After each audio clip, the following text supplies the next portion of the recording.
We are losing speed in the i7. Oh no, I'm completely floored.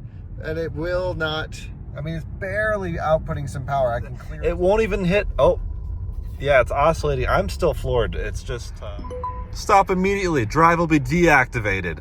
Oh, that may be all she wrote. This car is just fully freaking loaded. The best way to end a range test on a deserted road, as far as the eye can see, absolutely awesome. Charging up the i7 off the Cybertruck. So the i7 did 340. Okay. And this did 412. So 70 miles difference. 70 miles. Yeah.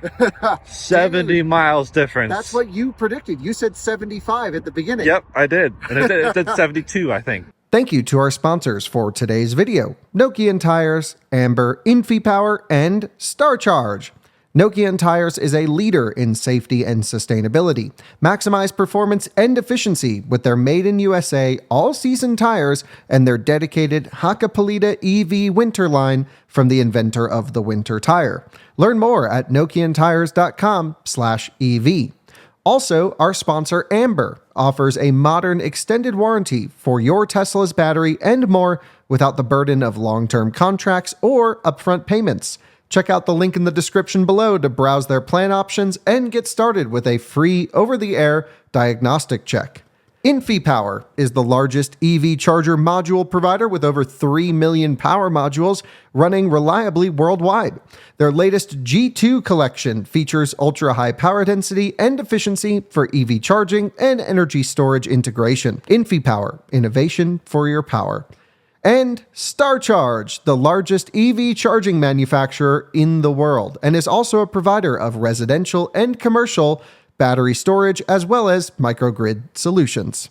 Hello and welcome to another Out of Spec Reviews video. Welcome to our usual testing facility here in Wellington, Colorado, where we are going to be running a side-by-side 70-mile-per-hour highway range test of the BMW i7 and the Mercedes EQS. Both of these are spec'd with the big battery in rear drive on aero wheels. It's about as close as we could get these two direct competitors. And what we're going to do is charge them up to full, drive them at 70 miles an hour, as we always do in our loop style test, until they stop moving. We're going to go till they completely die, and we will figure out which one goes farther. So join us on another Out of Spec Reviews range test.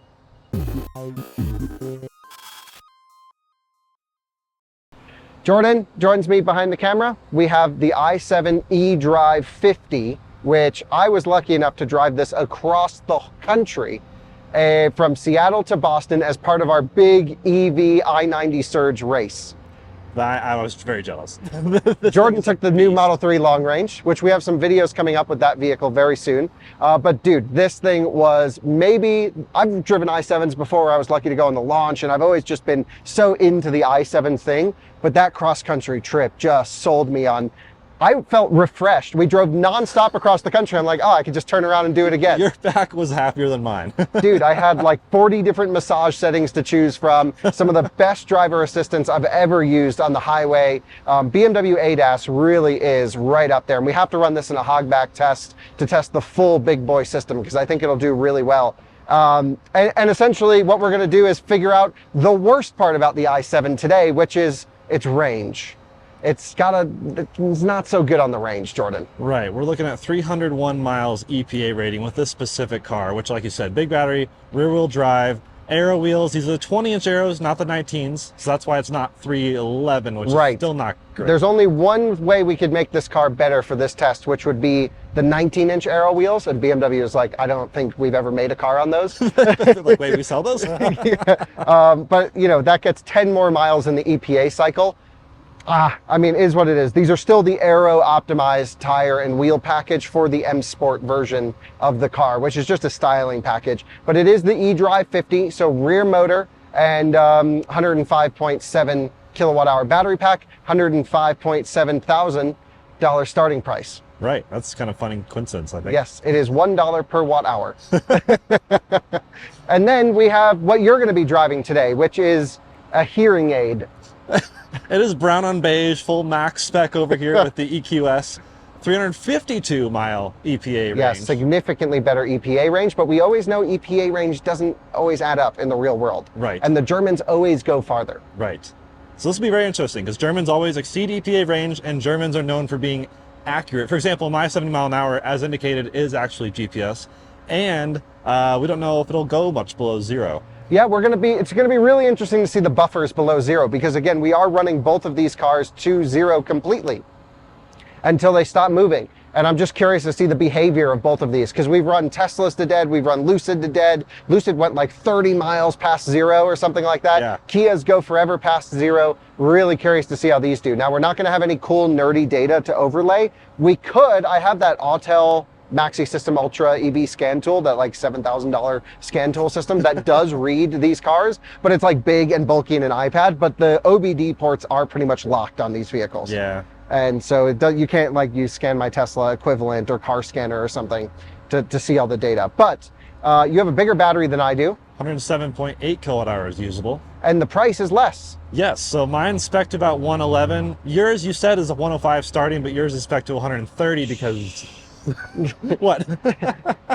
There are some options on this car. Yes. About $25,000. If you had rear passengers, they could have massage. Right, so I have these really cool executive massaging heated and cooled rear seats with the power door, might I add. All 4 doors power, that's amazing. And I have this great little control system here, and I can go into seats, for example, and I can go here to the massage setting, and then I can choose what type of massage your rear passenger would like.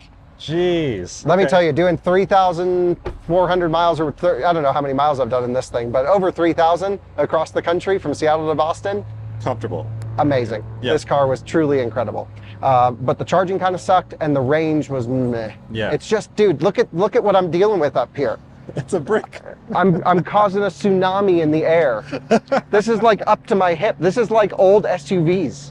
So, you know, it is really kind of the closest thing you can get to a Rolls Royce without having a Rolls Royce badge on it. Right, that's a little more aerodynamic, so that's good. Right, yeah, I don't have the Spirit of Ecstasy, but at least the Spectre has the range mode that drops the Spirit of Ecstasy down.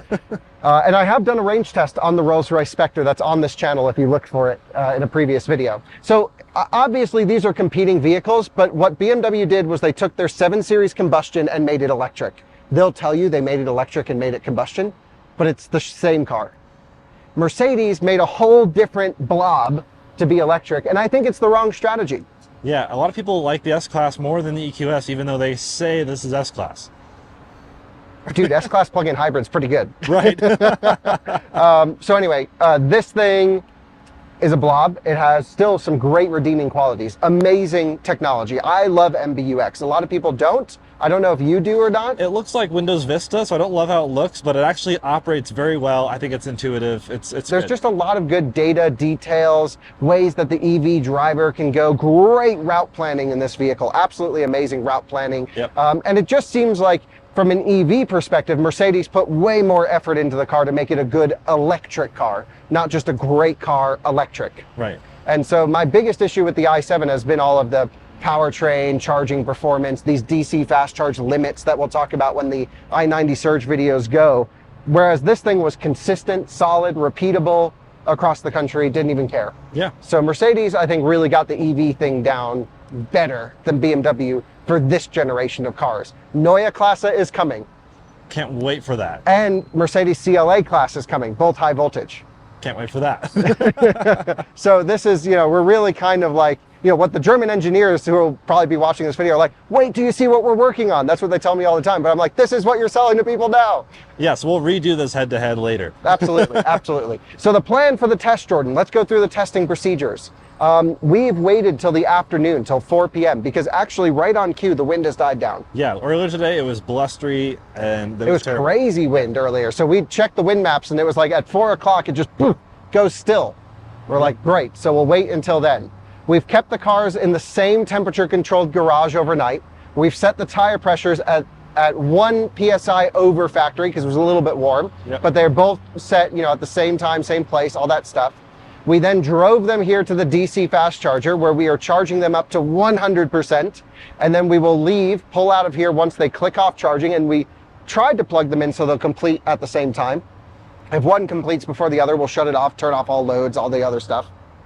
We'll jump onto I-25 North, as we always do, Jordan, drive up to Cheyenne, into Nebraska, take a right on I-80, go till we're about halfway. We'll stick together for as much as possible, so that we can get a good comparison. And I'm guessing the i7 is going to die first. I think that's guaranteed. Yeah, it's smaller battery, less efficient. It's just, that's what's going to happen. Unless there's something magical at 70 that this car does that it doesn't do at 85. They optimize it for our test, yeah. Some companies do. Right. Some companies do, like... It's been known to happen. Not to say they're cheating, it's just the cars are optimized to do well at 70 miles an hour. Yep, and then we'll basically go till this one dies. We'll run it out at 70 miles an hour till it can't maintain anymore, then take the frontage road, as we always do. And then you'll do the same in this, and we'll charge them off the Cybertruck, and that'll be the end of the range test. Yep, Alyssa's on standby to rescue us, so that's right. Be good. Tire pressures are set. Yeah, your tire pressure is a little different than mine. That's interesting. Oh, that's a good point. Yeah. This is much more comfortable. Right. Actually, they're both extremely comfortable, very high quality cars, of course. This is another level above. And I think partially it comes because I'm running almost 10 PSI lower than you are. Which is interesting. Yeah, and that's, we always run manufacturer spec for our tire pressures. So anyway, that is kind of interesting. And you're running like 48 in the rear? Yeah. Is it that much? Yeah, 41 in the front, something like that. Yeah, so, let's take a look. Not too... Did you know that trick on the Mercedes door handle? You just swipe across? Okay. Yeah, you're running, 48 in the rear. Yep. Damn. Still 116 kilowatts at 81%. Not bad. This charging curve is pretty good. This thing is just a boogies all the way up. Yeah. This, on the other hand, is at 74%, doing 59 kilowatts. Oh. So just right there What shows you happening? some of the difference between these two cars. It's not all about range. Everyone will make a buying decision on range. It's about range and charging. Yeah. And after many thousands of miles charging this one, it is my main issue with the car. Even then, though, you still love it. And I love the car. You want it. It's the perfect airport shuttle. And I can't wait to buy the M70 when they're 45 grand. Right. 7th owner, still in warranty. Absolutely. Just get CPO, fix everything. Right. Anyway, okay, let's wait till they complete and then we'll hit the road. Jordan, I think we have to stop your car charging. Yeah, I think so. I passed you. Yeah, I started before. And and we're not even on that high power of a station, but we want them to complete around the same time. Yeah. So we've stopped this at 82% state of charge. Okay. So what I'm going to do is when my car gets to 89, then plug it in. Then I'll plug this one in, and then hopefully it can surpass it again. Makes sense. I don't remember how this car top charges, and I don't think I've top charged an i7 in recent memory. Yeah. I definitely have done it, but I don't think I ever posted the video. This will be interesting. So we learned a lot these range tests. Dude, the i7 charging is just bad. It's bad. And after 1,000 miles, you get this warning on a screen that says like, oh, too much DC charging. You have to let the car rest for 48 hours to regain maximum charging performance. So no one who engineered it ever thought, oh, road tripping. No, even though the car's perfect for road tripping. Right. All right, yeah, we'll plug this in soon. A little top charging battle here, Jordan. You're doing 45 kilowatts at 95%. What are you doing? I don't know. Let's take a look. In the good old i7, it locks and unlocks and locks and unlocks with proximity. You can turn off the beep though. And I'm doing 45 kilowatts at 95%. We're doing the same. So now it's a race to the finish. So, man, the EQS really just gets it in the middle of the pack though. No big peaks, but it just boogies all the way through. You know what's weird is my i7 used to show on the dashboard 205 kilowatts maximum. Now it shows 195. Really? Yes, but it got a software update. Oh. And I think it never did more than 200. The website says 195 is the max. Yes, so I think the old software had a bug where it had the wrong number. It's like i5 something. Yeah. Next generation is going to be awesome. Nokian Tyres. Neue Klasse can't come soon enough. You got to check out that Neue Klasse X3. Prototypey thing. It was awesome. Yeah. So at least they got their head in the right place. Right, yeah. Jordan, little pack voltage race or comparison. We're both at 96%. Yeah, I'm at 450 volts. 450.7 at 97%. And I am at 96%. Oh, so you're slightly ahead at 435.9 volts. So significantly lower voltage than you, which on these amperage limited chargers, you want every last volt you can get. Yeah, good to have a high 400 volt car. better to have a high voltage car. Yes. So we are getting very close to being done. I'm at 99% state of charge. I have preconditioning climate control running. You can tell because this little fan is blinking. I've closed the big sunshades. Got the shades in the back closed as well. May as well use it. And then if I go to seat settings by hitting this button. Oh wait, gotta turn the car on. On. Why will it not turn on? I have both keys in my pocket. What the heck? Maybe it is on. Yes. I think I click this button. Yeah. And then we're going to make sure massage is off and everything is good to go. By the way, these seats have just so much adjustment. It's absolutely amazing to have all of these great adjustments and massages and everything. i7, supremely comfortable. And we're getting very close to full charge. Here in the EQS, we have just reset our trip odometer. It says over 400 miles right now at 99% state of charge, almost about to complete. We have set our climate control on Eco 1. There are 2 levels of Eco. Eco Plus is your hyper mile mode. That actually cuts your AC, no real climate control. We don't use that in these range tests. In these range tests, we use Eco Climate if we can, if they even have an Eco Climate, but Eco Plus is a bit too excessive. So we don't actually use that. I also have the second row seat climate off completely, so it's just first row seats. Keep it between 68 and 72 degrees automatic on the lowest setting if that's applicable. And got my snacks ready, smart water, coffee, little grape Bobo thing. Love Bobos. They're a Boulder company, pretty fun. And we are almost ready to complete, and I'm really curious to see how close to 400 miles we get. That is based on previous driving. I don't know exactly how much previous driving that's based on, but we are getting ready to head out here. We'll also make sure we're in eco driving mode. They're dynamic, comfort, sport, individual, which you can technically set to eco, but we just go on eco mode, which is eco and then comfort and everything else. All right, we just finished charging. Climate control is off. I'm done. What are you at? I just shut off all loads. Oh, that was the Hummer fans that just kicked on. Yeah, the Hummer is cooking over there. It just took my extra juice that I was using. Oh, that's why the fans just ramped up. Okay, I'm at 9 kilowatts. Oh, at 100% though. 99. Oh, okay. Yeah, I see. Yeah, mine's showing 295 miles. Wow. But it is a guessometer, and I did rip it over here. Right. Just to try and heat it up. So. Yeah. Yep. You're still going to finish a lot sooner than me, I think. I think so. But it'll be a more comfortable one. I don't know. I drove the EQS to Home Depot the other day. As one does. It was really nice. They're both very comfortable. I mean, I've spent thousands of miles in EQS and this car now. Right. And it really is just, this is the better car. Yeah. That's the better electric car. Right. That's just the clear... That's the description of this video, I think. But I think you're going to go significantly farther. And for someone buying an electric car who needs to do distance, yeah, we already know the EQS is better. Yep. But it's really going to be interesting to see them side by side. Yep.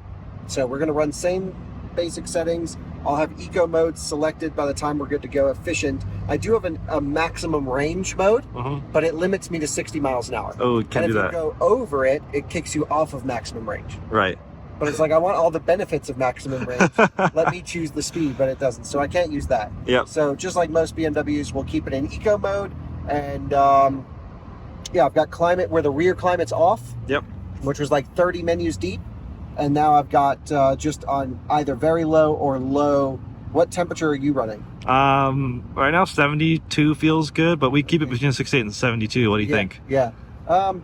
I'm going to go with 70. All right, let's do 70. Okay, but your 70 might be different than my 70. Yeah. This makes it always a little bit difficult. We'll see how it feels. But I'm getting close, 7 kilowatts. But your car's off, right? Yeah, yeah. Okay, and now it's showing 318 miles that I put it in eco mode. Oh, nice. Yeah. Interesting. Okay. Yeah, things are getting spicy. Yeah, we'll see what the climate control does, because I'm running with my shade clothes. You are as well, but you have peasant shades and I don't. So we'll see. Because it's an i7. You know, the King of Norway drives one of these. William? Oh. And I have just completed at 100%. Climate is off. Everything is off. Car is off. All right, Jordan, I'm complete. 100%. Are you just collecting idle fees over there? What are you doing? Yep. So they completed within about, I don't know, 4 minutes of each other. Something pretty close. Mine shows 414 miles. 414 miles. Mine's showing just under 330. So not quite 100-mile difference, which I wouldn't expect 100-mile difference with pretty much the same size battery. No, no way. But maybe 60? Right. EPA difference is 50. Gasometer difference is 100. So I'm going to say 75 difference. Okay, it's going to be really interesting. Yeah. So enjoy your trip. I will. You too. And We could do massage. Dang it. Yeah, no massage. We could do another range test for accurate, like what you would actually do. Yes, but we're going to run side by side as much as possible. So let's get out on the road. Time to boot up the i7 then. Hit the start button. I will reset my trip computer. I programmed that little gesture to do that. And it's been 5,347 miles since we last reset this trip computer. Thank you, BMW, for letting us pile this many miles on your car. I can see Jordan's over there getting set up. I'm going to then select my modes and efficient, and our range calculation is guessing 331 miles. Let's see how accurate it is. We're going to come here to climate. We're going to come here to on and automatic and very low for now. I will use low if we need to. B for one pedal driving. On for the cruise control systems and adaptive cruise and assist plus, and I'm off. Let's do it. There goes the Hummer and the EQS. And here we go in the All right, we are back in the car, 100% on both of us now, and we are firing it up. We will see if it remembered all of our settings here. Going to go into eco. Oh, turn on climate. Why would it not turn on climate when I try to use one of these buttons? Not really sure. But we have eco mode 1. We're both going to do 70 degrees, but we may have slight difference, which means we might have to adjust our settings here. But we keep it between 68 and 72, somewhere in that settings. And yeah, rear climate should still be off. Did it remember? No, it randomly turned on rear climate again. There we go. So some settings it remembers, others it doesn't. So getting ready to head out. I just reset my trip meter again, just in case. Go into drive. We have normal recuperation. That's totally fine. There's no need to do one pedal driving here. In fact, one pedal driving is actually slightly less efficient in many ways. And we're heading off. Really cool to see that i7, just the presence on the road. It does have rear steering, but not as much as my rear steering. 10 degrees in this EQS. It makes this turn right here an absolute breeze, and it feels like you're almost drifting. It's so wild. Oh yeah, that rear steer feeling great. Not as much rear steer as Jordan has. He has 10 degrees, but man, there is just something so special about this i7 that is so intangible. Unless you're able to drive one of these and experience how quiet and serene and literally how removed you are from anything around you, you just have no idea the quality of this car. And it is intoxicating. There is a sense of coolness to it. It's just you in your cocoon. You cannot hear a thing. You cannot feel a thing. It's pure silence. So anyway, let's get through these lights, merge onto I-25 North, and get up to 70 miles an hour GPS, which in this car I think is 71 or 72 indicated. I'll check. We do know the odometer is dead on accurate though. So the BMW always shows a little bit higher speedometer, but its mileage meter, the odometer, is totally dead on, bang on. We've had thousands of miles to test this in this car. So it's really interesting reading the EPA documents, like the numbers on the Monronis for this car, or both these cars actually. Mine shows 96 mpge at 350 watt hours per mile. Kyle shows 86 mpge at 390 watt hours per mile. Really curious to see how our watt hours per mile compared to the EPA estimates, as well as the mileage itself. Like how far will we go compared to the EPA testing. I don't know if these are 2 or 5 cycle or whatever cycle EPA testing, but really curious. My official guess now, before we even get started, I'm gonna say 369. Let's see how close I get to that. And here we go, merging onto I-25 North as per usual. We'll take the entire length of this on-ramp to get up to 70 miles an hour. And I'm very much looking forward to the drive, if you can't tell. I do love this car.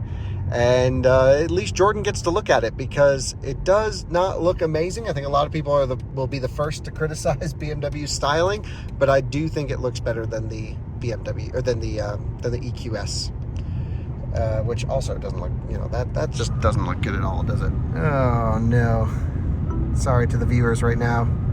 All right, well, time to get rocking and rolling. Set assist plus, lift off the steering wheel. These go green, if you can see there, green.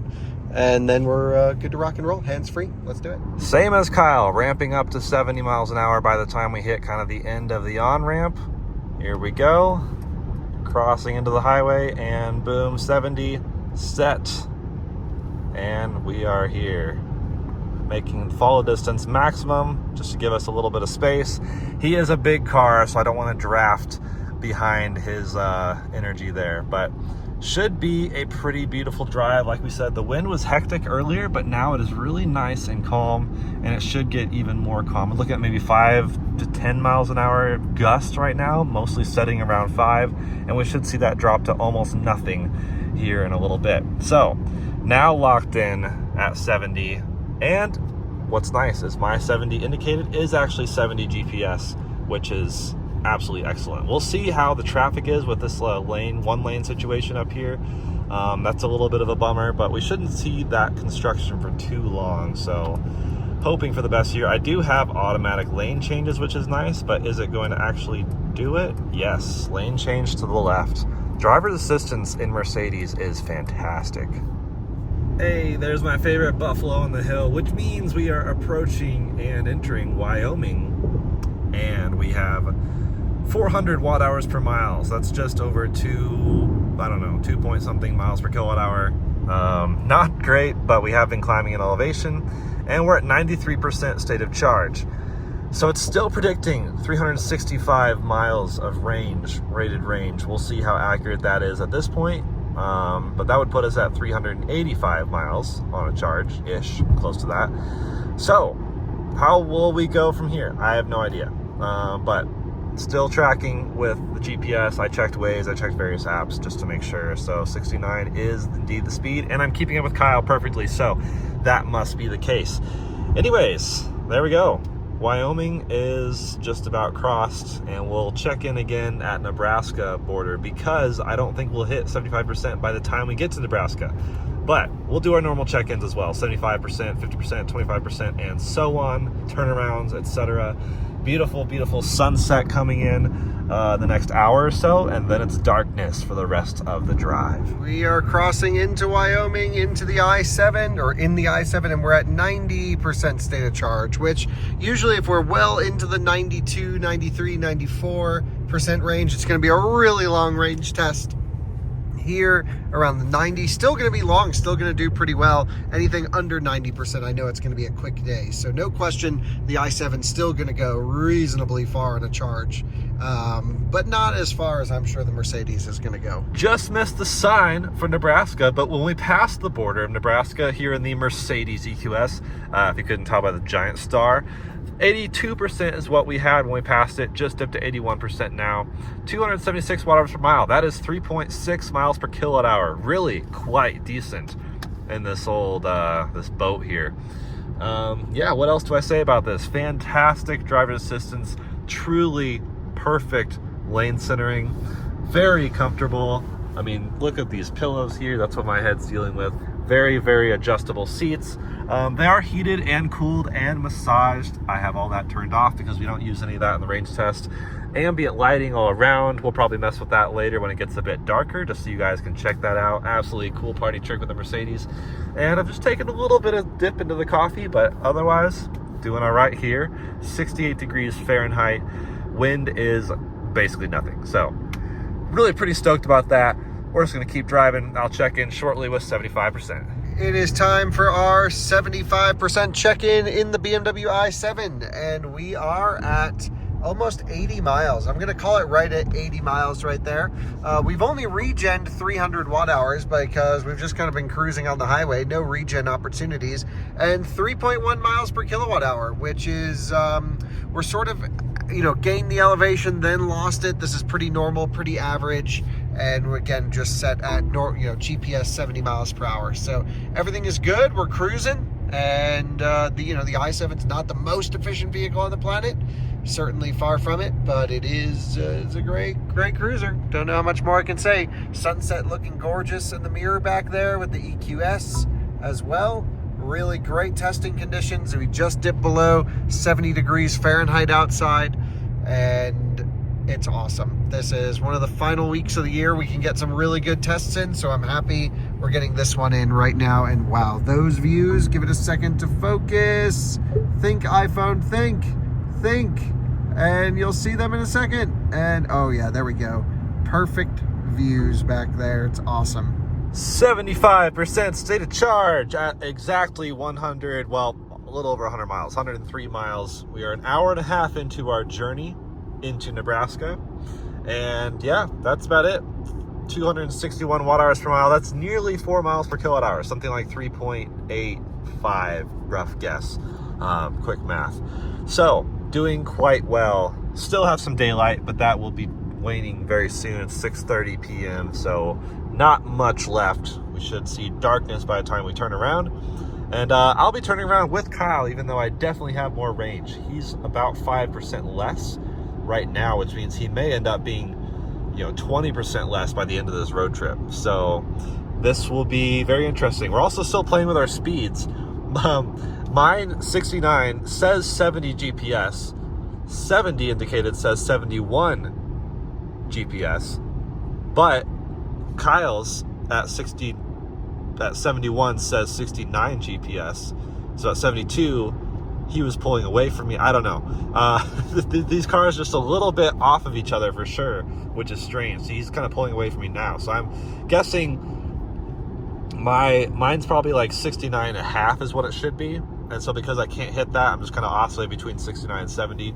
He's doing kind of the same probably for 71, 72, whatever. Either way, it's close. We are making our way over to the turnaround point here in Sydney, I believe. A little bit early, I'm at 61%. I might want to stretch it another mile or two, but it actually is the start of some road work right at this exit, and it goes down to one lane, and I'd rather avoid it, and we can just loop around back closer to the charger. Conditions have been great. We're at 67 degrees Fahrenheit still. All is great.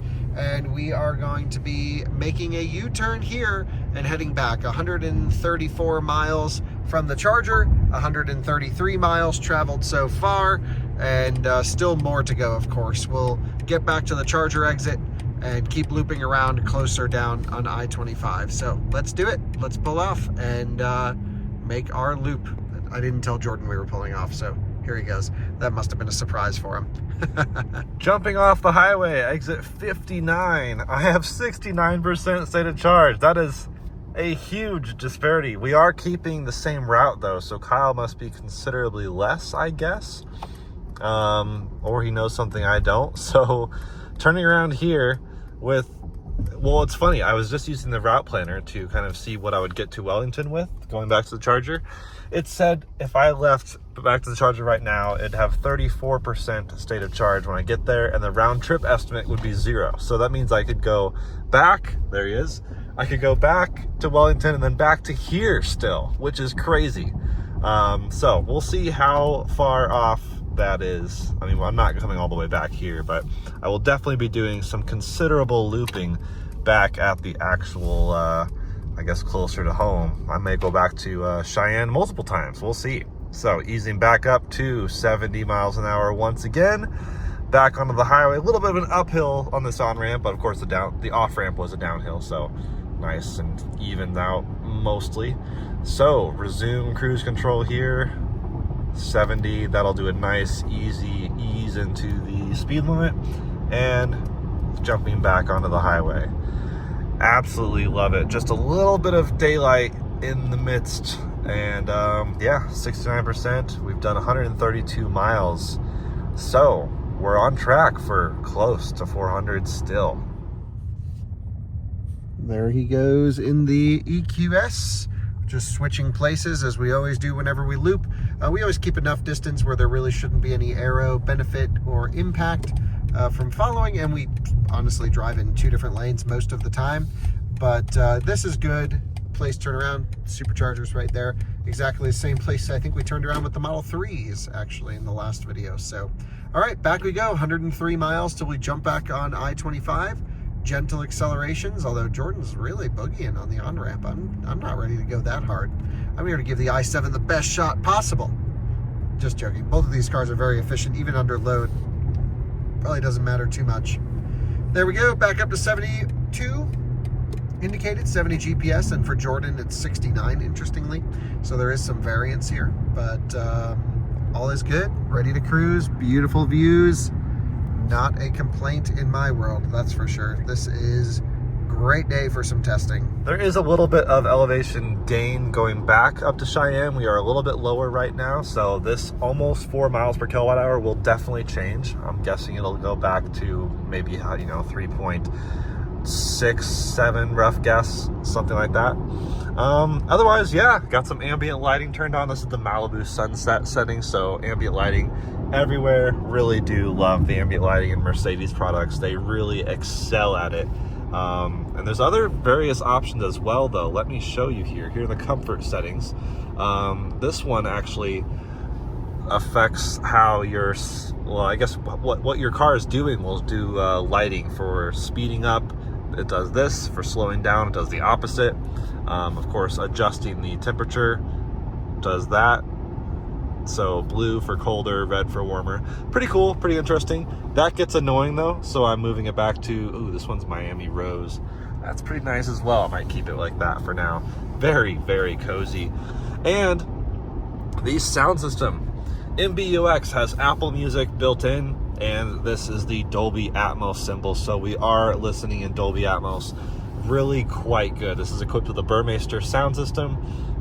Just absolutely a solid sound system. Not my favorite. I think Kyle prefers this to the BMW. What's interesting is I prefer the BMW to this. Not heavily, just slightly. So I think it is somewhat subjective though, so take that as you will. But I'm glad this has Apple Music integrated. I love that so much. I think every car needs to go that direction. And you got the hyper screen over there and the passenger screen. Here, this huge one in the middle. Of course, my screen there, and a huge heads-up display, complete with route guidance. This car is just fully freaking loaded. Viewers, I'm coming to you with the 50% state of charge check-in, and I can whisper to you because we're in the i7. It's unbelievably quiet in here. Interesting. It's actually not as inefficient as I was expecting it to be. Of course, airflow increases, sort of the resistance push through airflow at an exponential rate. And so 85 is significantly harder to push through the air than if you're doing 70. But it is a really big difference, especially with this big front grille. So it's actually not too bad.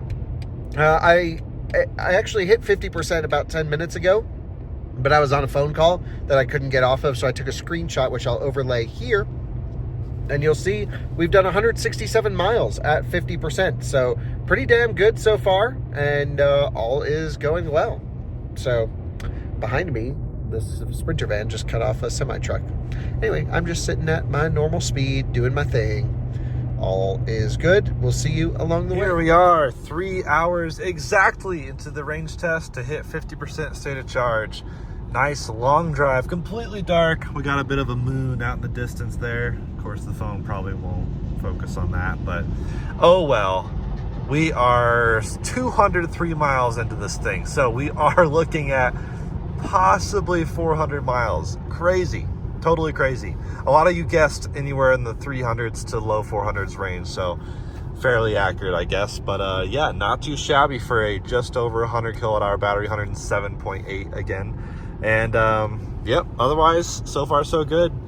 Tracking with still about 3.8 miles per kilowatt hour and a lot more driving yet to do. The car assumes I can do about 207 miles.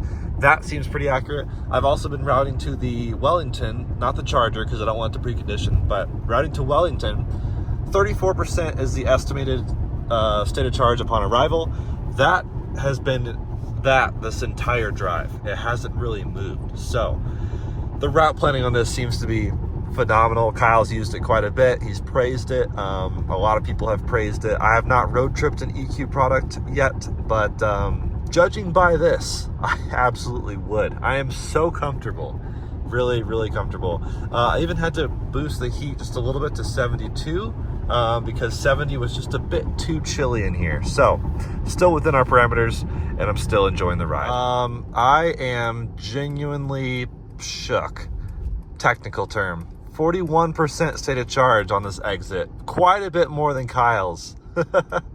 And yeah, 274 watt hours per mile, still tracking in the, mid to high 200s. And that's probably staying steady. 233 miles into this thing, and I still have quite a bit of driving to go. Any normal person on a road trip right now would be ready to stop. And here we are, nowhere near ready to stop. So, guess I'll just keep chugging. I am doing a really bad job at doing my job today. 23% state of charge. I missed 25 by quite a bit. 246.6 miles traveled. The car is indicating another 77 miles, but it is accounting for the elevation. Whenever you see that little symbol next to the range right there, it means it's factoring in the topography of the route. Not wind, I've learned, but just topography. So things are good, using the great driver assistance. Jordan's in front of me still, leaving as much gap as I can. What's funny is BMW doesn't actually put a distance button on the steering wheel. You have to click this button, then you have to go to driver assistance, then you have to go to driving, then you have to go to distance control, and then you can choose what distance you want to be, and if it's situational based or just a fixed distance. I actually thought this was going to be annoying, and I was like, that was the dumbest thing I've ever heard, and that's probably what you're thinking right now. But it actually works great. You just leave it on close all the time. Now, I need it on far for this particular test, but you just leave it on full Audi mode, go close, and you're, I've never felt the need to adjust it. This situational adjustment is like perfect. When you're out in the middle of nowhere, it backs off a little bit. When you're in dense traffic, it pulls you right in. Really, really good. Really good. But I don't see why we couldn't have that as a toggle on the steering wheel. The car is telling me to have a coffee. I will do so. All right, so instead of going all the way to Wellington, because there's sometimes some traffic there, we are doing the Owl Canyon exit, which is the first one before Wellington. So that makes for easy looping without any sort of city traffic whatsoever. Weird that there's a couple cars here. I've never seen anyone on this road. This is so funny. But we are looping around here to continue on our journey to nowhere. I have 36% state of charge at this point, whereas Kyle is far less, and 267 watt hours per mile, so nicely settled in there, and 260 miles traveled. I have so much more driving to do. This is crazy. Whereas Kyle, I think, is getting ready to... He's still going to be EPA, I think, but not by as much as I will. And we are right nearing the exit where we started. It's actually just one exit down, but there's always a traffic light there. And so Jordan and I are looping here, although there does seem to be more traffic than I've ever seen at this exit. What the heck? Normally we can just pop off the highway and get right back on. So yeah, you can see the charger. It's those lights just down over there. But yeah, this way we avoid the hassle of getting stuck, and we can keep the cars moving as much as possible. So gentle accelerations, back up to 70 miles an hour now. I'm at 20% state of charge. Jordan's at deep into the 30s still. He's got quite a bit of battery left in that thing. And then we're going to run this completely to dead. Alyssa's heading over to the hub right now to grab the Cybertruck, and she will be rescuing us when we run out of charge. So I guess I can make it all the way close to Wyoming. It says 72 miles, and it is 68 miles round trip from Wellington to Wyoming and back, or to Cheyenne and back. So I think we should be able to get most of the way up there. And if we happen to run out, well, we've got rescue. But I would like to run out sort of here on the frontage road, not on the highway. We always try and find a little pull off, so we're off the highway, off the main road, in a safe location. Is kind of key for these things. Don't like being on the side of the highway, that's for sure. We are back in Wyoming. Things are good, and we have a 1% arrival back into Wellington. I've turned off automatic preconditioning and EV route planner, so it's not going to try and precondition or do anything to try and route us to a charging station, etc., etc. We're 286 miles in on the i7 so far and the EQS, and we're going to take exit 7, not this one here. That should get us back at the correct state of charge, and then we'll run this thing down on frontage roads, continuing at 70 miles an hour, which I'm really glad we're doing all of our range testing now till the car shuts off. That's really kind of something I've always wanted to do, and the Cybertruck really makes it possible. And here we are exiting for the exit 7 loop. Let's do it. We have just got our first charge status low warning at 10% state of charge, just before it dipped to 9% in the i7. So yep, don't worry. We'll charge it at some point. We have just hit 300 miles in the i7 with 7% remaining. Good news. I think this is going to go farther than the EPA, because I think it's 301 on these wheels, right? And then 311 on the 19-inch arrows. So yeah, we are about to surpass EPA range with 7% remaining, and it's getting quite chilly outside. Just dipped under 50 degrees. A bit colder than I would like, but at least the battery and cabin are up to temperature, and there's a lot of thermal mass in these. But we're also in like a little cold dip right here. It actually gets up into the 50s over the next hill, but this is a little cold section. 20, oh cool, you can see the infrared stuff reading my eyes and my head. But 25%, actually 24%, I just missed it. 300 miles, 24%. We're on track for almost 400, depending on the buffer below zero. This is crazy. I mean, I've said that like 8 times now, but this car is just, it just makes sense other than how it looks. But how it looks apparently dictates how successful it is in this test. We're on track for a 22% arrival, so I will probably go back up to Cheyenne. Again, we didn't get quite all the way to Cheyenne. We turned around beforehand, but I might make it all the way to Cheyenne next time, because I have so much more juice to burn than Kyle. It's not even funny, and my body will barely make it. And right up the head is our exit, and those lights that you can see on the right off in the distance, that's Alyssa waiting in the Cybertruck.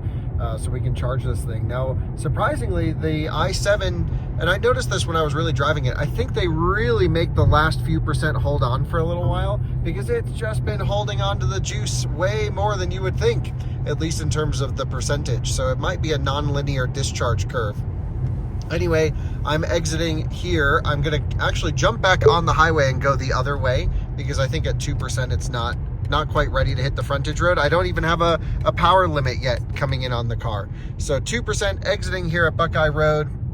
Jordan got held up just in that little U-turn to get back on the highway, but he's right there.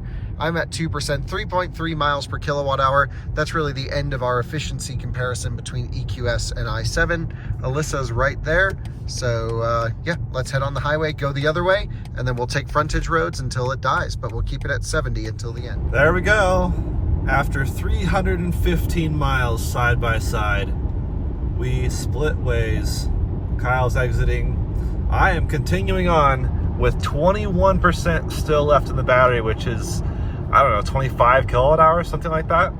A little bit less. Yeah, that's crazy. A lot more left in the Mercedes, the ugly duckling, I would say. The BMW just looks so impressive. Not everyone likes the 7 Series looks. I actually don't mind it at all. It has such commanding presence on the road. But here in the Mercedes, we are really cruising along in our very blob-shaped yacht. Still very comfortable as well, but we are 4 hours, 40 minutes into this. I'm guessing it's going to be at least 6 hours before we actually finish it off. We are merging onto the highway really for the last time, and we have pretty good power. I mean, I'm not using a lot of it at the moment, but no indication of power limit. And that is interesting, because when I was driving this car across the country, there were times at which at 3% we would start to see a power limitation come in, and it may be just that the BMS got a little bit out of whack after thousands of miles of nonstop driving and charging and no resting period. At least here we've given the car, whoops, we got to slow down. We've given the car plenty of time to rest and to recalibrate, and you can see 2%, no indication of power limit quite yet. So let's see when it kicks in and when we start to limit our maximum performance. We just got turtle mode right there. Engine power reduced. Charge. But I'm not really seeing the power limit kick in. You'll see it come down from the top there. Oh, it just went yellow. So that is our first indication. Everything's gone yellow here. We've been at 2% for a little while. If we dip to 1%, we'll take the frontage road up. If we stay at 2%, you know what? Let's take the frontage road, just in case. I don't know what kind of buffer we have. 2%, and we've been going downhill a little bit this way. It's a little bit uphill. I don't know. Yep, we'll just jump on the frontage road, run 70. We'll keep it safe. It's not like the results are affected because we can keep the same speed. But damn, I just love this thing. Full power to 2%. Now, of course, if you had the M70 or even the eDrive or xDrive 60 version of this car, you would get power limits sooner. But because the rear-wheel drive makes less power, it can hold full power until lower state of charge. And in this case, 2%. Pretty amazing. That's the highway entrance, and this is the frontage road entrance. Let's do it. Let's get back up to 70 miles an hour, and we will take the service road with our engine power reduced sign on now and see how far we can go. But still good. I mean, I think this thing is going to do 340 miles would be my guess. I don't know. We're at 327.7. Let's see how far we can go. You will need 1 charging stops until we're there. Should I show you charging stations on the route? No, I turned off I thought. Okay, let me know at any time if you would like to add a charging station as a stop. She comes on all the time and doesn't shut up when you're at low state of charge. It's really hard to run out of charge in a BMW, or at least be surprised if you run out of charge. Power limit's coming in now, but things are going well, and we're cruising. We have just hit 0% now, and I'm accelerating back up. I have not been driving slow. I've been driving 70. I just made the U-turn on the frontage road to get us back up to our set speed. And she keeps talking to me. Stop interrupting. Okay, let me know at any time. No, I don't need help. Anyway, we're at 0%. And see how far it goes now. This is into the buffer. Don't trust the buffer. See what happens. So the buffer came in quick and then just held there. So things are going well. It seems to be just chugging along just fine. 0%, 70 miles an hour. I've been doing it for a few miles now. No issues. Alyssa is now staged up right here, sort of down the middle of the frontage road. So there she is, just waiting. And we are going by. Still moving. Wow. I figured 0 would be 0 in this car, or close to it. And I mean, it still might be. We've been going for 4 miles now, something like that. Yeah, but hey, perfect place to run it out to 0. Very safe. No other cars out here. And this is why we do the testing. It's great to learn the different cars' buffers. All right, I just decided to jump back up to the same exit we took earlier because it's such an easy flipping exit. I said flipping as if it was like a swear word replacement, but I'm just like flipping around is what I mean. Yeah, don't even have to stop. Just slow down and then turn around. Still have 15%. Says I can get back to the charger with 8% right now.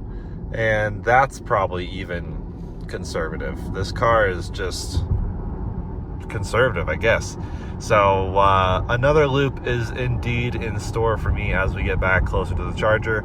I just didn't want to go up into Wellington, risk any traffic, find worse exits, etc. It's very easy to do these nice loops down here in the normal, just quiet Wyoming / Northern Colorado area. Just made another U-turn heading back towards Alyssa now, and I can see the power gauge starting to come down. I got to get back up to 70 miles an hour.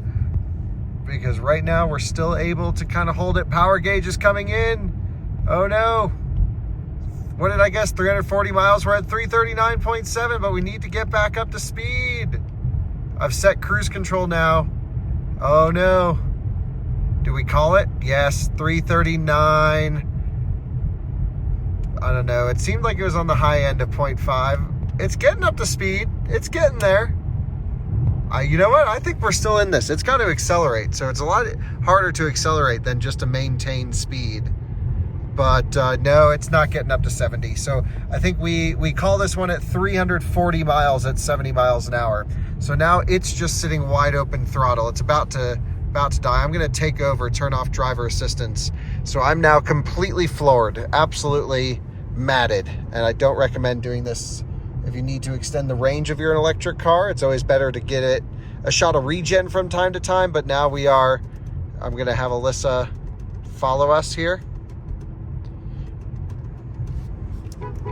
Come on, let's go. Pull out. I'll give her a call. I don't know if she knew what we were talking about, but yeah, she seems to just be sitting still. So anyway, yep, let's see how much farther it can go, but it's losing power and losing speed. And I've been driving for so long, it's telling me to get another coffee. Attention assist, take a break. Okay. 5 hours checking in. This is insane. That's so much driving. No one's really doing that. I mean, I guess some people are. We are. But yeah, I'll just check in again as we get closer back to the end. I mean, this is pretty boring at this point. So just keeping an eye on this giant hyper screen to see what to expect after each missed exit. And we'll try to die somewhere close to the charger. Hopefully Kyle's getting charged off the Cybertruck. Otherwise, not sure what's going to happen with these. But fortunately, these German cars do charge well off the Cybertruck. So yeah, also curious to see in this video how the footage compares. Kyle's shooting the iPhone 16 Pro Max. I still have my trusty old 15 Pro Max. Technically speaking, he has a slightly better ultra-wide camera now, and maybe even the standard camera, just like very subtle improvements. I'm curious to see if there's any noticeable difference. I doubt it. That's why I'm not upgrading, but maybe I'm wrong, in which case maybe I should upgrade. We are losing speed in the i7. Oh no, I'm completely floored. And it will not, I mean, it's barely outputting some power. I can clear this little message. It's like 5% power now, something like that. If I give it a little hit of regen, let's just hit that really quick. Boom, power gauge comes up, and then oh, back to nothing. We are right at the bottom of the pack, and yeah, but it's still moving. Like, it's still giving us a little limp home situation, which isn't bad to be able to maintain, you know, 55, 60 miles an hour. That's not the end of the world. That's pretty safe, actually. And oh, we're losing power completely. I'm floored. I don't think it has any power now. There's absolutely no power whatsoever. Yep. No indications that there's no power other than, you know, obviously the whole screen has gone orange.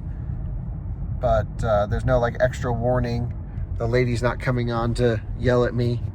And we are losing speed quickly. We are just coasting.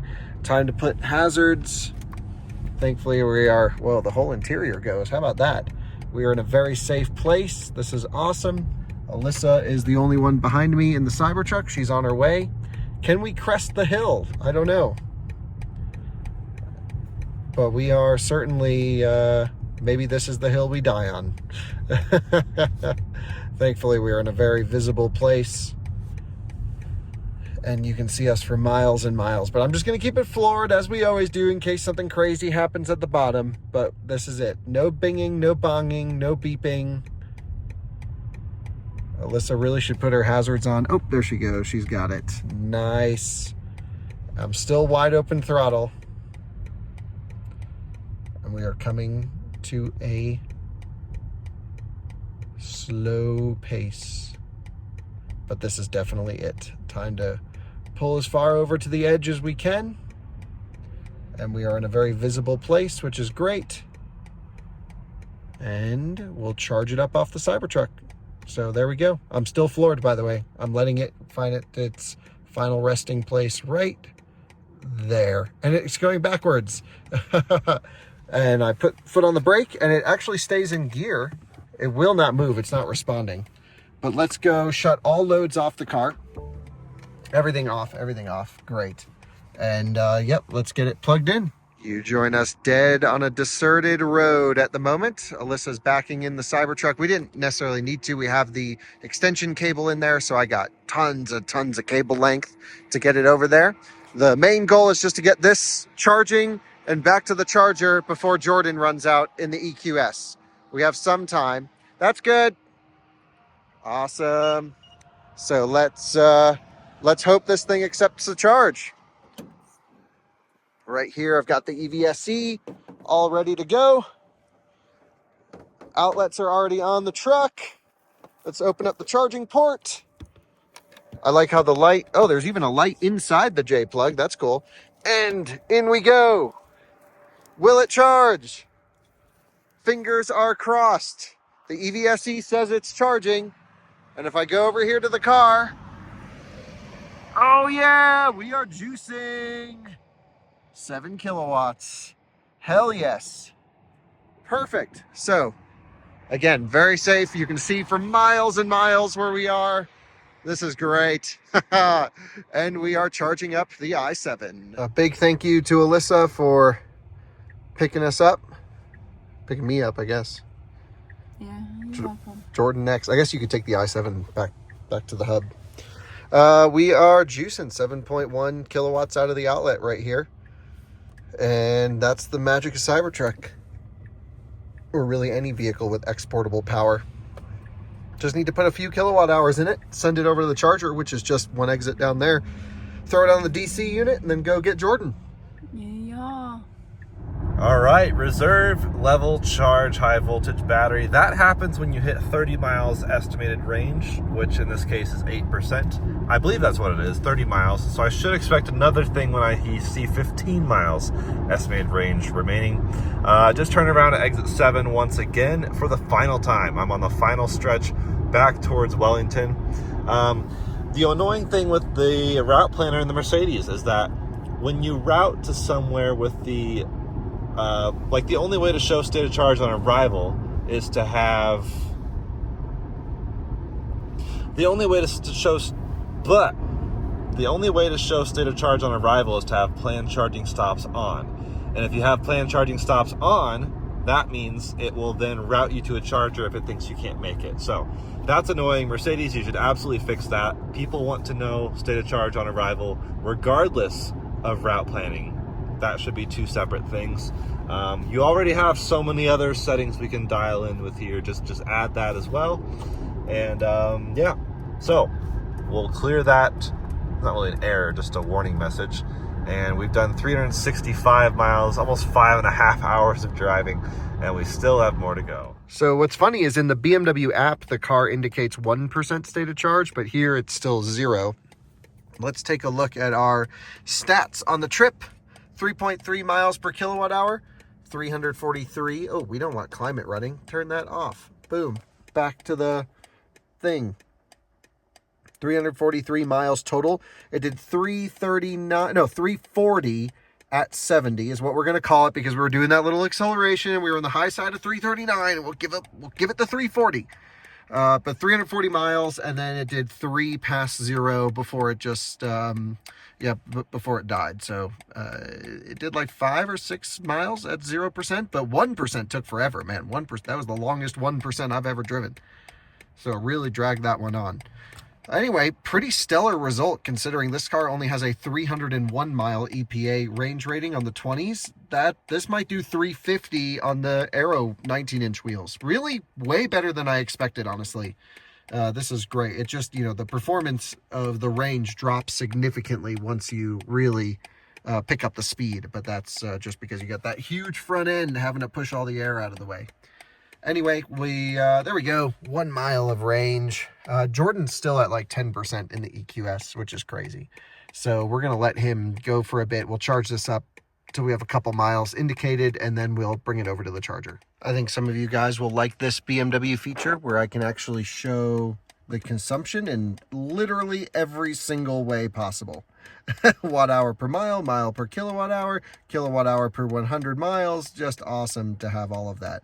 Anyway, let's go watt hour per mile and see what it says. 305. Honestly, pretty damn impressively efficient there. Holy smokes. This car is certainly optimized for 70 and not 80, but that's really pretty damn good. Wow. Good job, BMW, on this one. I just expected worse in the real world at high speed. This car is very inefficient, but at 70, okay, it's got it.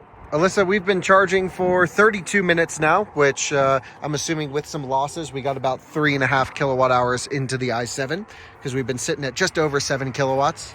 And it's only a few miles to the charger, and so hopefully it lets us go back down to 0 all the way, but worst case, we'll have to plug it back in, but I think we'll make it. So I'm going to go, coast that thing into the charger nice and gently, juice it up, and then we'll go get the EQS. All right, here we go. Moment of truth. Firing up.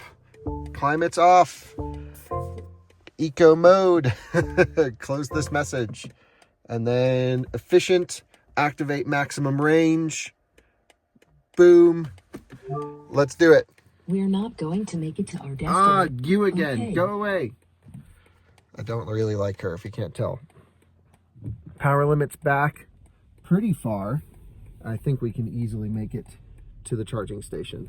So let's make a quick U-turn to get the heck out of here. And off we go then. Back to the DC charger. And look who it is. Cybertruck and i7 freshly rescued. That's really kind of perfect timing because I probably have, I don't know, 15 minutes or less, honestly. We'll see. But getting back up to 70 miles an hour, could still hit 70 apparently. So that's kind of nice. I'm gonna pass this truck here. So we still have power down at 3%, and we should see the next warning very soon here. Yep, in fact, there it is, on cue. 15 miles remaining, reserve level charge, high voltage battery. Taking 3 lines for some reason. Hit the X there, and we're just gonna pop up to the next exit, maybe. We'll see if that works, and then probably hop on the frontage road for the remaining of the time. We still, okay, we do have a bit of a power limit here, 60% power. As you can see on the power meter on the right. You can almost think of that as a tachometer. Oh, now it says 70%. Interesting. Either way, we have 3% battery, and I guess a few miles left until another exit. What does this say? Well, now it's not showing me the route. I don't know. Go away. Okay, 4.4 miles till we hit our exit. Now showing 80% power limit. So I don't know why the power limit walked itself back up. Not really sure, but it should gradually walk itself down. And once we can't hit highway speeds anymore, that's when we'll top over to the frontage road for the remainder. There goes Jordan looping back up onto the highway. Burp. Nice. We're on our way to the charger. He's doing his loops. It's all coming together. And there's Buckeye Road. One more exit here. We're now down to about 48% power limitation. I think I will take the exit back one more time. Maybe. I don't know. There's the frontage road right there, which means we could almost hit highway speeds. And we've done 403 miles. Holy cow. Still 2% though. So I think I am going to jump back on the highway, head back down to Owl Canyon. We really should have the power to maintain highway speeds at least another couple miles before we really jump off. We're getting close. So easing back up to the highway, I can still feel highway speeds. Ooh, reduced drive power. See operator's manual. That's kind of funny. We'll see if I can resume cruise control. Yep, it let me resume cruise control to 70. So we are limited now to about 20% power, but we don't actually need all that. I've typically this whole time been using about 10% on the throttle, is what that's been saying. So still holding 70 miles an hour strong. The annoying thing with this car though is once turtle mode happens, you can no longer see your stats. They're hidden behind the screen. They have been for years. Mercedes has still not fixed that, which is frustrating. So I guess why would they optimize it for YouTubers? I don't know, but we just hit 1%, 6 miles estimated range remaining. Wow, this might be a 410-ish mile car. We'll see, but I'm holding it on the highway as long as possible, holding it to 70 as long as possible. We'll see if I can find my trip settings in here somewhere. Those are the chargers right there, and we are pulling in easily in the i7, 0%, dash to empty, but our power gauge is not even creeping down all the way, so plenty of extra as we make our way in. And we have easily made it here to the DC charger. I really love these new displays. The new software on these ChargePoint chargers is awesome, really great. They give you the voltage, so you'll see pre-charge here in a second. That's pre-charge, making sure, you know, sort of isolation check is good, all that stuff, and then we will do voltage matching, and we're 340 volts at 0%, which is a lot higher than I would have expected actually, which makes me think there might be some bottom buffer in this car, because yeah, certainly we weren't completely dead and voltage does trail off really close to 0, but Sometimes we'll plug in cars and they're like 230, and then within like a minute they're like, oh, 330. So I'm guessing we have some bottom buffer here. Anyway, I'm going to set the charge limit to 40% on the BMW, and no one's here. It's middle of the night, should be good. And thankfully in BMW you can actually set charge limits. I want to keep the battery relatively low because we have some 10% challenges to do and stuff like that. So actually maybe I'll set it to 30%, and then Jordan's just getting off the highway now in the EQS, and we'll go rescue him. That way we don't necessarily have to wait here and unplug. I also like how it tells you when the charger is the limitation for your maximum power. Those are those little dashes right there. And we are pulling the maximum 350 amps we can get from the charger. So if I come here, click this, go to charge settings, we can go to charging target, and okay, and we're gonna charge it to 35% actually. That'll be perfect. And that way tomorrow we'll leave it overnight at about 30%, and then we can get it good to go for the 10% challenges that will happen tomorrow. Just kidding, life hack. You can actually press and hold the home button to go to the various gauges, and then go back to classic, and then you can see your trip settings again, even in turtle mode. That's awesome. I had no idea that existed. I'm sure someone else did. Change the steering wheel seat position. What? No, go away. Anyways, 406 miles. Okay, so I'm memorizing all these stats in case it hides itself again, but still holding at 70 miles an hour down here at 1%. I'm expecting this power meter to drop precipitously once again. Passing Owl Canyon, I don't want to lose my trajectory, my speed, my momentum. That's the right word. So I'm just going to keep going. We've got 3.5 miles to Wellington. We'll see if I regret this, but we are sitting around 40% power and still at 1%. So we'll see. This says 4 miles range. This is 3.3 miles to the exit, which is right where the charger is. Not that we have to die at the charger. We have a Cybertruck ready to rescue me on the side of the road, but just we're keep going. I don't know. It's crazy. This car is going to hit almost exactly what the guessometer said when we started this drive. It said 414 when I left the charger at 100%. And I thought that was wildly optimistic. It turns out it might be actually pretty accurate. Alyssa's actually going to take the i7 back once it gets charged up, and I'm going to go rescue Jordan in the old Cybertruck. Let's go get him. We have the error again, 0%. We just hit on the highway right before our exit. Drive power reduced, 20% now. This is perfect timing. I'm going to hold down the home button, see if I can defeat this error message once again. Come on. Come on. Nope. Maybe not. It might have actually killed it for me. No. Let me have control of my own screen. Anyways, we are exiting here at 0%. Gonna hop over on the frontage road right over there, keeping it nice and close to the charger, which is convenient.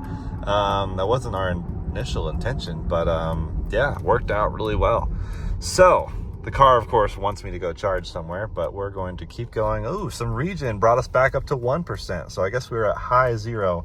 Nailed the light timing. That light is very frustrating typically.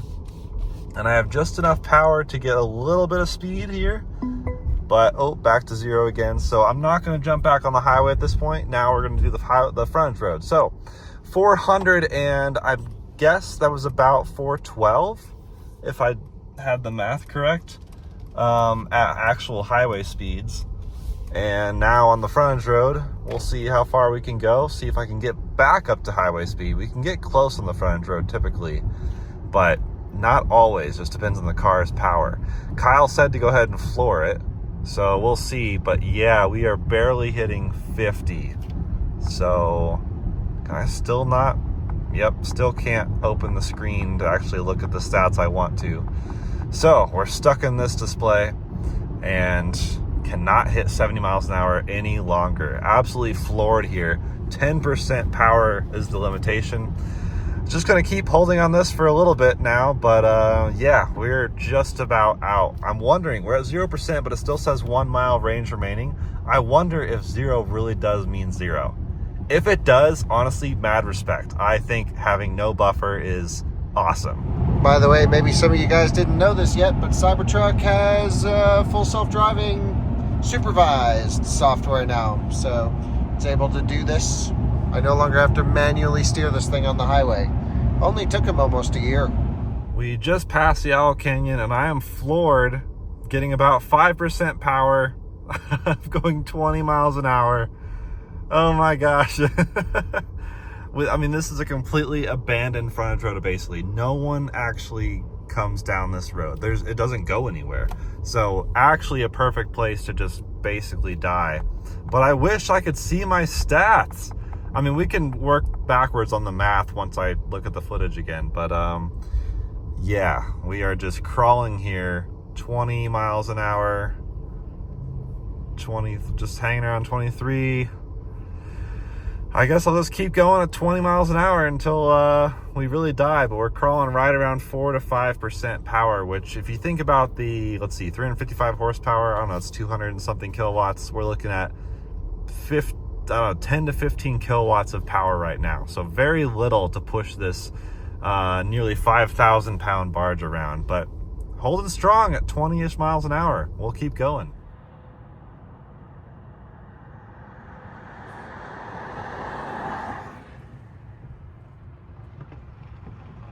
Well, we are still going. It's just steady 5%. There's the Cybertruck waiting for me. He's about to jump out and follow me, I think. But we're still cruising at full speed, meaning 30. So, I don't know what to think. We'll see what happens. I think it's just going to putter out at some point. Or we'll do the gradual, like, 1 mile an hour at a time power loss that the Lucid did. I'm not really sure what their strategy will be, but this is full beans. Glad we have the Cybertruck behind us now to sort of protect us, but it's still letting me do lane centering and cruise control, which is awesome. I have it set at 50, of course, so it's not going to hit 50, but yeah, this is kind of nice, pretty comfortable. Jordan is pretty much dying right now. We are slowing down behind him, and we're actually right near this street, which will be perfect to pull in at. So let's hope we can kind of stop ish right over here. This would be perfect. Yeah, car's definitely dead, so let's pull right over into here and we'll stop the whole shebang. All right, we have a street here that should be safe to pull off on, and we are, I think, about done. It's not quite stopped moving yet, but we'll see. We're still moving. Yeah.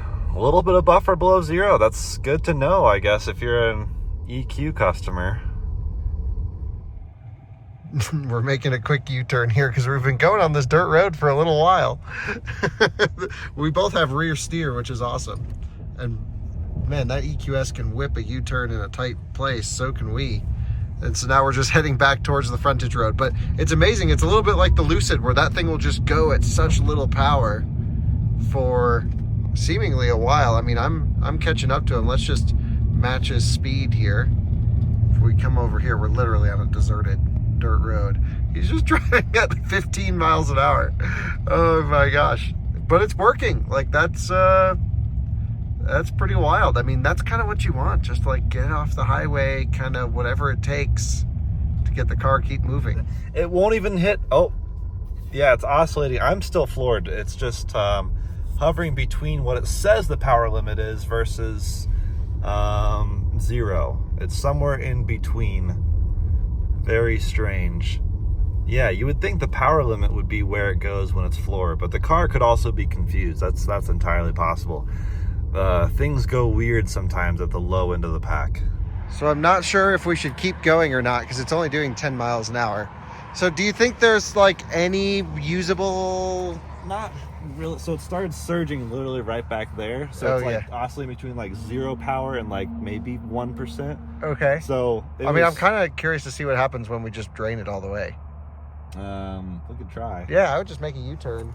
All right. And let's just, I mean, hopefully go wide, try and build some momentum. Okay, we decided to go a little bit further if we can, but now I'm up to a whopping 6 miles an hour. 7. Oh, building speed.